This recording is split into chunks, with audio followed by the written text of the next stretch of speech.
চাঁপাইনবাবগঞ্জ। পোশাক শিল্পের আধুনিকায়নে নতুন মাত্রা আনে ইয়ার্ন ও ফেব্রিক্স মেলা। গার্মেন্টস সংশ্লিষ্টরা জানান, ক্রেতা চাহিদা পূরণে প্রতিবারের এই আয়োজন বিশেষভাবে সহযোগী হয় এ খাতের জন্য। মেলায় আগত বিদেশি প্রতিষ্ঠানগুলো জানায়, উন্নত দেশগুলোতে শ্রমের মূল্য বেড়ে গেছে, এজন্য বাংলাদেশে যৌথভাবে এসব পণ্যের উৎপাদন কারখানা গড়ে তুলতে আগ্রহী তারা। মেলা ঘুরে এসে কাজল আব্দুল্লাহ রিপোর্ট।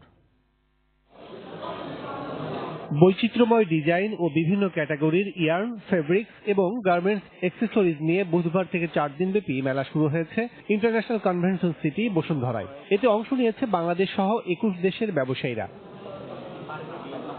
স্বল্পকালীন হলেও এ মেলায় নিয়ে আসা বিভিন্ন দেশের পণ্যগুলোই বাংলাদেশের পোশাক শিল্পের সহযোগী পণ্যের অন্যতম উৎস বলে মনে করেন এ খাত সংশ্লিষ্টরা। তবে ডলারের বাজার অস্থিতিশীল হওয়ায় মাঝে মধ্যেই লোকসানে পড়তে হয়, এমন অভিযোগ ব্যবসায়ীদের। ভালো দেখলাম, আমি যেটা চাচ্ছি আমার আইটেম এখানে আছে, কিছু ভালো কোয়ালিটি দেখলাম। প্রাইসটা এখন আসলে হায়ার হয়ে যাচ্ছে, কন্টিনিউশন প্রতিদিন যাচ্ছে, প্রাইস কিন্তু বাড়ছে। ডিজাইন ডেভেলপমেন্ট করা, নতুন টেকনোলজি ডেভেলপমেন্ট হওয়া, নতুন যে প্রোডাক্টগুলো আছে সেগুলো সম্পর্কে পরিচিত। একটা অর্ডার নিলে আমাদের 2 বছর জায়গায় এটা কমপ্লিট করতে, একটা বাইরে দিতে, কিন্তু এর মধ্যে যদি দাম বাইরে যায়, মনে তো $5 যদি বাইরে যায়, তাহলে তো আমাদের লস করে যায়।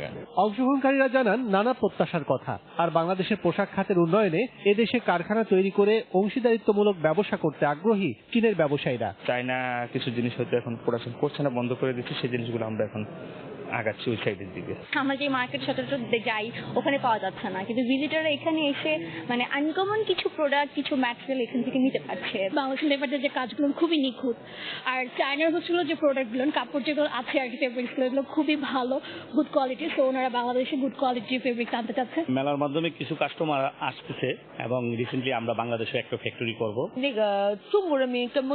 উন্নত দেশ হয় আমাদের চীনের যে কোনো শহরেই শ্রমিকের মূল্য অনেক বেড়ে গেছে, যা উৎপাদন ব্যয় অনেকাংশে বাড়িয়ে দিয়েছে। অন্যদিকে বাংলাদেশ পোশাক শিল্পে এগিয়ে যাওয়ায় আমরা আমাদের কারখানাগুলো এখানে চালু করতে চাই।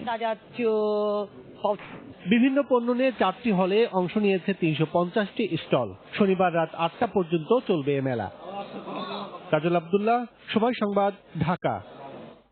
তৈরি পোশাক খাতে শ্রমিক অসন্তোষ